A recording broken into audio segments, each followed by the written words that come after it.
Hi, welcome to another episode of Hot Takes. There's a certain irony in this story. Libraries are the sort of places you go to learn things, learn new things, open your mind to new concepts. So therefore they really shouldn't be places that ban books.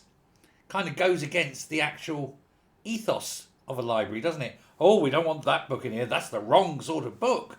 People might learn something that we don't want them to learn, or start thinking in a way we don't want them to think. Not what a library is for. Unless, of course, you are the Scottish National Library. It was forced into a massive, grovelling, heaped upon, arse-kissing apology because it decided to ban a book on political grounds because of its gender-critical nature. This book was originally chosen to be part of the celebratory exhibition for the 100th year of the library. Now, this taxpayer-funded library had to say sorry to the two authors who they snubbed through blocking the book,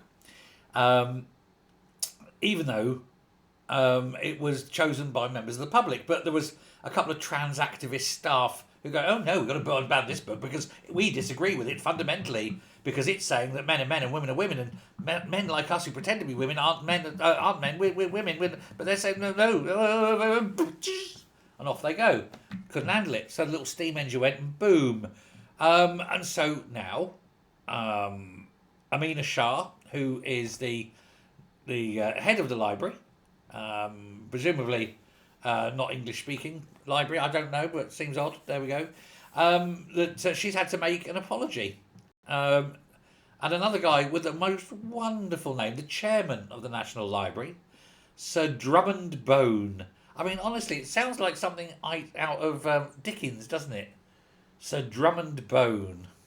That's a marvellous name. Anyway, he's the chairman of the National Library of Scotland. He confessed that it had been wrong of the organisation to refuse the book. The book, of course, is The Women Who Wouldn't Wheesht.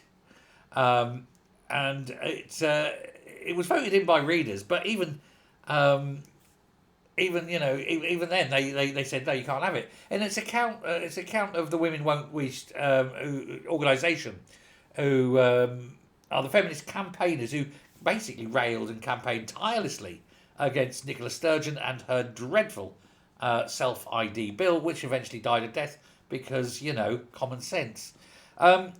When this had initially been reported, there was a mass outcry by the public. They said, no, get it back in. And so eventually, after the spin doctors working for the library eventually gave up and said that they were claiming that articles on the ban were highly misleading, despite it being actually accurate. They said, no, we didn't ban it because two trans activists didn't like it. Turns out that's exactly why they did. They had the memos. So it was all lies. I hope they fired those people. Oh no, she's still there. The book was eventually re-admitted into the library, and then an independent review ruled that it was, the snub was based on inadequate evidence and consultation. Basically, it's their way of covering up and saying two arseholes who didn't like the truth being exposed that they're actually just men in frocks. There we go. So there's the humbling apology.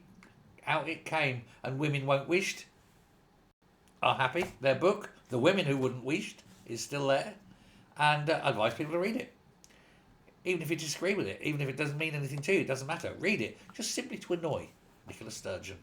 Make it the most pulled book from the library. There it is, it's the most popular book we have. Just to screw with her mind. Thanks very much. Bye.